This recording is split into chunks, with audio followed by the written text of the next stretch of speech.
Alright, hello everyone, welcome to another video, and in today's video I'm going to be simply teaching you how you can go ahead and create a crew on your Rockstar social club account. So this video is going to be a very simple and easy step-by-step tutorial, so feel free to watch the video till the end. And with that being said, let's get straight into the video. So first of all you're going to do is simply go ahead and open any browser you want, and now go ahead and search for Rockstar social club. Finally, once you have done that, go ahead and click on the first link and make sure you are logged in into your account. So once you are logged in into your account, you are going to click on top right, your profile picture right over here, and over here you're going to go ahead and click on view profile. Finally, once you have done that, this is your profile where you want to simply go ahead and click on crews right here. Finally, once you have done that, over here there is going to be a join a crew and create a crew option. Join a crew button simply helps you go ahead and join a crew that already exists,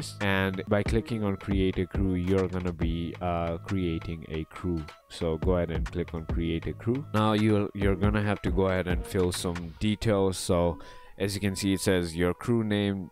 You can do anything you want, and here you wanna simply select your crew color. It can be anything. Over here there's going to be a button that says invite only, which means not everyone can join your crew.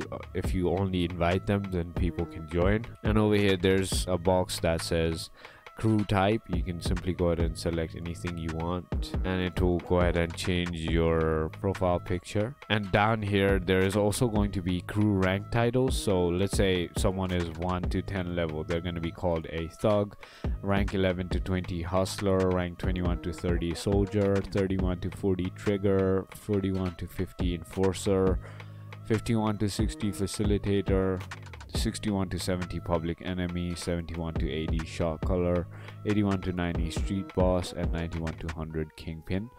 It's just up to you. You can be creative and go ahead and change all these names. And then there is crew actions. These are some animations that your crews are gonna go ahead and unlock, so it's just up to you. And one thing we forgot is over here there is going to be a crew tag. You can simply go ahead and add any 4 alphanumeric characters, so like something like that. And you can also go ahead and fill up the crew motto. And finally, once you have done that, you can simply click on save this crew. And finally, once you have done that, as you can see, there you go, your crew is successfully created. So if you thought this video was helpful, feel free to comment down below and let me know. And if you haven't already, feel free to hit that subscribe button, hit that like button, and thank you so much for watching.